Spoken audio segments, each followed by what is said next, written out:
ಹರಿ ಓಂ ಶ್ರೀ ಗುರುಭ್ಯೋ ನಮಃ. ಹರಿ ಓಂ. ಎಲ್ರಿಗೂ ನಮಸ್ಕಾರ. ಬಂಧುಗಳೇ, ಜೀವನದಲ್ಲಿ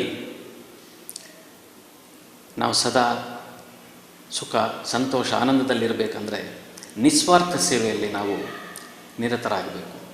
ಏನದು ನಿಸ್ವಾರ್ಥ ಸೇವೆ ಅಂದರೆ? ಸ್ವಾಮಿ ವಿವೇಕಾನಂದ ಅವರು ಹೇಳ್ತಾರೆ, they alone live who live for others, the rest are more dead than alive ಅಂತ ಹೇಳಿದರು.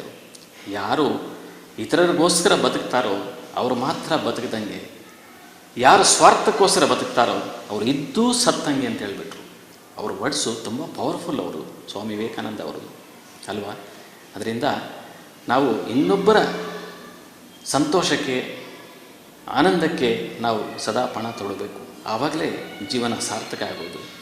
ಈ ಒಂದು ನಿಟ್ಟಿನಲ್ಲಿ ನಮ್ಮ ಪರಿಸರದಲ್ಲೇ ಎಷ್ಟೋ ನಮಗೆ ಗೋಚರ ಆಗ್ತದೆ. ಇಸ್ರೇಲ್ ಮತ್ತು ಜೋರ್ಡಾನ್ ಮಧ್ಯೆ ಒಂದು ನದಿ ಹೋಗುತ್ತೆ. ಆ ಜೋರ್ಡಾನ್ ನದಿ ಸುಮಾರು ಒಂದು 300-350 ಕಿಲೋಮೀಟರ್ ದೂರ ಅದು ಹರಿಯುತ್ತೆ. ನಮ್ಮ ಕಾವೇರಿ ನದಿ ಹೇಗೆ ಕರ್ನಾಟಕದಿಂದ ತಮಿಳುನಾಡುವರೆಗೂ ಹರಿಯುತ್ತೋ ಹಾಗೆ ಜೋರ್ಡಾನ್ನಿಂದ ಸುಮಾರು 350 ಕಿಲೋಮೀಟ್ರು ನದಿ ದಾರಿನಲ್ಲಿ ಬರ್ತಕ್ಕಂಥ ಎಲ್ಲ ಹೊಲ ಗದ್ದೆಗಳಿಗೆಲ್ಲ ನೀರು, ಸ್ವೀಟ್ ವಾಟರ್, ಸಿಹಿ ನೀರು ಎಲ್ಲದಕ್ಕೂ ಸಾಗುವಳಿ ಮಾಡಿಕೊಂಡು ಬರತಕ್ಕಂಥ ಪಟ್ಟಣಗಳು, ಹಳ್ಳಿಗಳಿಗೆಲ್ಲ ಕುಡಿಲಿಕ್ಕೆ, ಸ್ನಾನಕ್ಕೆ ನೀರು ಸರಬರಾಜು ಮಾಡಿಕೊಂಡು ಮಿಕ್ಕಿದ ನೀರು ಅದು ಕೊನೆಯದಾಗಿ ಒಂದು ಡೆಡ್ ಸಿ ಅಂತೇಳಿಬಿಟ್ಟು ಹೋಗಿ ಸೇರುತ್ತೆ. ಏನಿದು ಡೆಡ್ ಸಿ?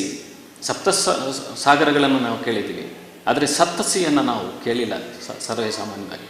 ಏನಿದು ಸಪ್ತ ಸಿ ಅಂದರೆ?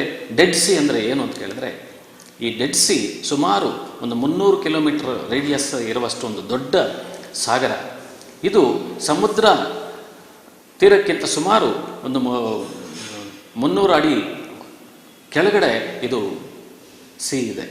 ಹಾಗಾಗಿ ಇದರ ನೀರು ಹೋಗಿ ಆ ಸಮುದ್ರಕ್ಕೆ ಸೇರಿದ್ದೇ ಈ ನೀರು ಆಚೆಗಡೆ ಎಲ್ಲೂ ಹೋಗಲಿಕ್ಕೆ ಸಾಧ್ಯ ಇಲ್ಲ.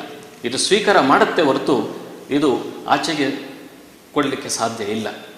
ಆದ್ದರಿಂದ ಈ ನೀರು ಬಂದು ಬಂದು ಬಂದು ಇದರಲ್ಲಿ ಸೇರುತ್ತೆ ಹೊರತು ಆಚೆಗಡೆ ಹೋಗದಿರ ಇದು 7 ಸಪ್ತ ಸಮುದ್ರಗಳ ಉಪ್ಪಷ್ಟು ಸ್ಟ್ರಾಂಗ್ ಈ ಉಪ್ಪು ನೀರಿದು.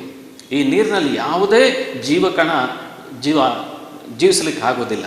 ಈ ನೀರನ್ನು ತೆಗೆದು ಯಾವುದಾದ್ರೂ ಗಿಡಗಳಿಗೆ ಅಥವಾ ಪ್ರಾಣಿಗಳಿಗೆ ಹಾಕಿದರೆ ಗಿಡಗಳೇ ಸತ್ತೋಗ್ಬಿಡ್ತದೆ.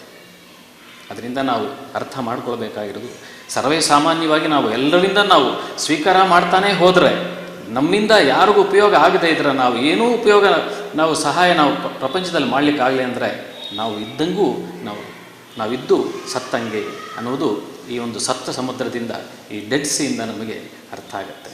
ಅದರಿಂದ ಈ ಪ್ರಪಂಚದಲ್ಲಿ ಎಷ್ಟೋ ಜನಗಳ ಸಹಾಯ, ಸಂತೋಷ, ಆನಂದಗಳನ್ನು ನಾವು ಹಂಚಿಕೊಂಡಿದ್ದೀವಿ, ತಗೊಂಡಿದ್ದೀವಿ. ಇದನ್ನು ನಾವು ಹೇಗೆ ವಾಪಸ್ ಕೊಡಬೇಕು ಅನ್ನೋದು ನಾವು ಸದಾ ಪರಿತಪಿಸಬೇಕು. ಇನ್ನೊಬ್ಬರಿಗೆ ನಾವು ಸಹಾಯ ಮಾಡಬೇಕು. ಆವಾಗಲೇ ನಾವು ಬದುಕಿದ್ದು ಸಾರ್ಥಕ ಅಂತ ಹೇಳ್ತಾ, ನಿಮಗೆಲ್ಲರಿಗೂ ಇಂಥ ಒಂದು ಸಂತೋಷದ ಬುದ್ಧಿ ಭಗವಂತ ನಿಮ್ಮೆಲ್ಲರಿಗೂ ಕೊಡಲಿ, ನಿಸ್ವಾರ್ಥ ಸೇವೆಯನ್ನು ನಿಮಗೆ ಕೊಡಲಿ ಅಂತ ಹೇಳ್ತಾ ನಿಮಗೆಲ್ಲರಿಗೂ ಒಳ್ಳೆಯದಾಗಲಿ.